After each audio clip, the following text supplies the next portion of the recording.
Yo, yo, yo, what is up, everybody? Today we got a calisthenics tier list that we're going to go into real quick. Let me know what you guys think. Like and subscribe, and let's get straight into it. All right, so first thing we got burpees.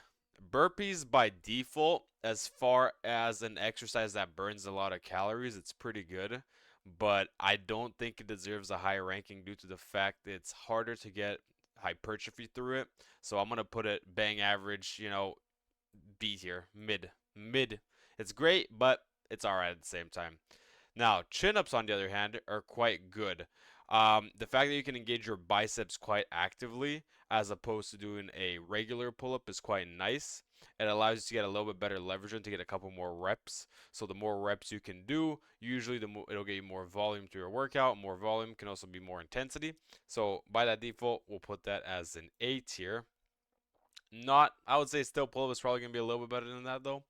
And then the decline push up is pretty solid.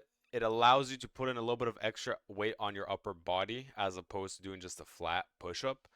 The only thing that I don't like is sometimes it can fuck up your shoulders a little bit more. So it's good to probably start at a flat push up and then work your way up to a push up like that with your feet on an incline. So we'll put that as an B tier exercise, I think. Dips. Regular chest dips where you're leaning forward a little bit are really nice. I gotta say, when I started working out and now doing so a little bit more as I get more into the calisthenics side of things, they allow you to rep out a lot of things. You can start at a high weight, work your way up or down, and you can easily add weights via belt, via weight vest, whatever it may be. And the amount of chest and triceps you actively engage through that full range of motion is quite high. So I will say dips as a whole are probably S tier.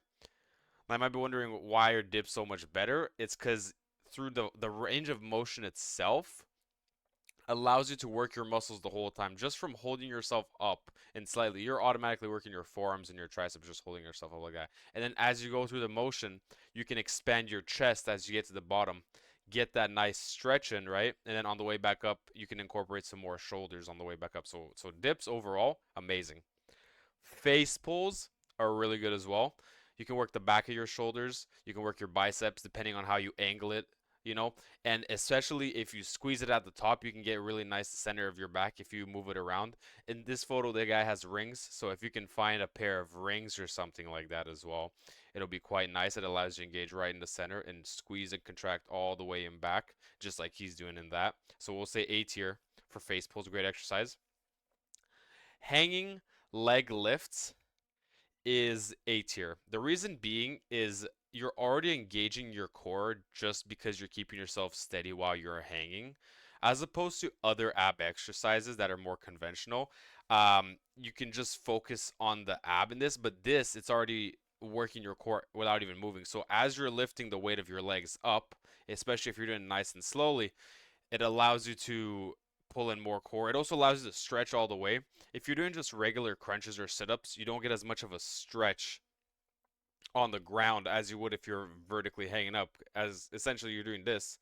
But if you're, fully hanging up, then it allows you to come all the way out, really stretch your core, and then do that, because the most important thing is going to be that eccentric movement and just doing it nice and slow and controlled, especially if you get a stretch at the end on all of these, which a lot of these higher tier exercises, they end up being one of those that, you know, they build the most amount of mass. Usually, it's different for everybody, but I find it personally, for me, it works the best. So I'm gonna put it in S tier for myself. Everyone works a little bit differently depending on your body, but especially in calisthenics, you're working at certain angles, so you want to take full advantage of that angle and allow your muscles to fully contract and expand. All right, lunges. So lunges is a tough one. If you're doing basic lunges, they would be a C tier. It's great for mobility. Not, in my opinion, it's great for mobility, not that good for hypertrophy. However, if you have a weighted vest that makes you struggle a little bit or you're holding a little bit of weight, it goes to A tier. So we're probably gonna put it in B tier for that average. But lunges are solid. I don't think they're as good as squats, because it's kind of hard to get a good. I don't know. I feel like with the squat, it's a little bit easier to do multiple movements, and it's easier to manipulate your body. Whereas with the lunge, it's not as easy to manipulate your body. If you fall forward or backwards of the movement, you're completely engaging the different muscle that you want to engage. So it doesn't quite work as well as a squat does in that. But still, by no means not a bad exercise. Muscle ups are elite. Very, very, very good calisthenics exercise, if not the best. The only problem is they're not beginner friendly, which I don't like. I mean, it's a good thing, but it's hard to get into. And nowhere near on the level as like like the hanging leg raises and the dips. Those can be done by beginners quite easily, but the muscle up takes some time and progress to get into. So for that reason, I'm gonna put it into A tier, just for the realistic average person, how much they can utilize it, just because you have to build your way up. But as far as the movement and functionality itself, it's an S tier. You're getting your lats in, you're getting your biceps engaged. Just doing that hold, a lot of people struggle to get over the bar fully so that they can do a proper muscle up and then engage their shoulders and their triceps all the way on the way up. They can probably only do like a couple muscle ups at a time, like one, two, or three, unless you've been training for quite a while. Muscle ups are quite difficult. But I would always recommend that people just do the contraction before they want to get into the muscle up. Is you do the holds and overs, and you do kind of like levers. Like when you would do like lateral raises when you go over your head like that and really stretch your lat, it would kind of be the same thing. So that's a good workup to the muscle up. But muscle up overall is very solid. It's just difficult for the average person. Plank. Plank is not bad. I'm gonna say plank is an average, probably B tier exercise. You get the core, you get the good coordination. The only thing with that is there's no real contraction. Actually, I'm gonna change my mind. I'm gonna say C. The reason is you get no real flex. It's great for strengthening your muscles, um, and it's great for just keeping up good posture. The only thing is you don't get any sort of flex when you're doing your plank, if you're doing your plank properly, at least. That's the only downside of it. So a below average exercise, if you're sticking to that, I would say even crunches are probably better than planks or leg raises while you're hanging. The classic pull up, S tier. Again, it not everybody can do a pull up. It's easier to do a chin up, but the benefit of the pull up is it's a little bit harder. It'll allow you to engage your back a bit more, especially if you're driving down with your elbows. The main thing is people need to pull into their elbows. That really gets you that flex.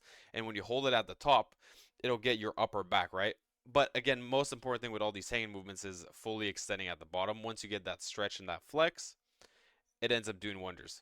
So that can stay in S tier. The regular push-up is also S tier. The reason being, it's easy to perform. Pretty much anyone can do the push-up. There's a lot of variations. Actually, we're going to put the push-up first. I'm going to put the push-up over everything. The reason is there's so much variations. Incline, decline, diamond push-ups, tricep push-ups. All of that allows you to form factor in your triceps and your chest and really engage the individual parts and isolate it a little bit more. And also, even if you're super skinny or super overweight, you can work up towards it. For example, if you're super overweight, you can get on your knees, get a few push-ups out, rep them out, let your muscles flex and contract, and then build up that strength until you can do a proper full push-up. As opposed to if you're really skinny and you just don't have the strength to do it, same thing, you can do it against the wall, and just practice until you can get full push-ups out. And then it's easy to track. The main thing with all these S tier exercises, they're really easy to track as well, just simply by doing reps. And all of these on the S tier are quite good by adding weights in various areas, whether it's like, again, a weight vest or a belt where you're going to hang plates off of you, works well. Single arm pull-up, A tier. For the same reason as the muscle up again, very good functional exercise, but it's pretty hard to do a one-arm fucking pull-up. Most people can't do it. As far as isolating your biceps, it's probably the best calisthenics exercise in my opinion for your biceps for building overall mass.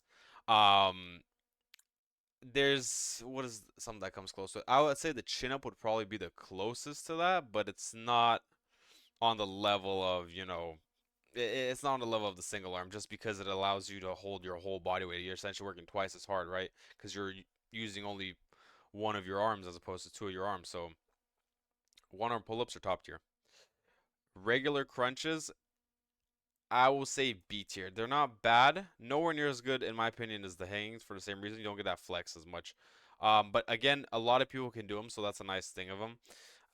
you're able to, you know, incorporate a lot of muscles, even though, like, you know, some people will start at a heavier weight with crunches and they'll struggle, but it's easier to work up into as opposed to them if they're starting at a heavier weight and doing the hanging leg raise. So it's still pretty good, but for that reason, it's not as good because you don't get a stretch. 50-50, depending on what you prefer. Regular squat is A tier. Like I said earlier, the squat is far better than the lunge in my opinion, because if you maneuver yourself left or right a little bit or forward, you're going to be targeting different parts, you know, your quads, your hamstrings, especially your placement of your feet generally makes quite a big difference on just regular squats because you feel it more because there's no other weight. So you have to use your body and slight angles and movements to really allow yourself to work out the whole leg. But if you have a vest or a small attachment, the squat easily goes into S tier. But it's gonna go in A tier for now.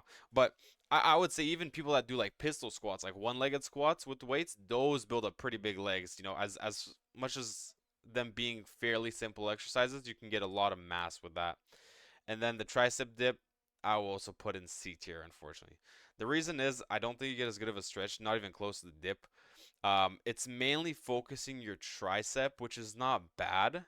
I just don't think it's as functional as if you're doing something where, or even if you're hanging over on the bar and you're just doing crunches up against the bar and you're just holding yourself. I think that'll work out your tricep much better than the dip itself, because the dip you're putting yourself in a weird position, or the tricep dip at least, you're putting yourself in a weird position where your shoulders are kind of rolled back. So it's not the healthiest, but you know, to each their own. Again, this is my preference, guys. That was the tier list. I hope you guys enjoyed it. All the best. Take care. Bye bye, guys.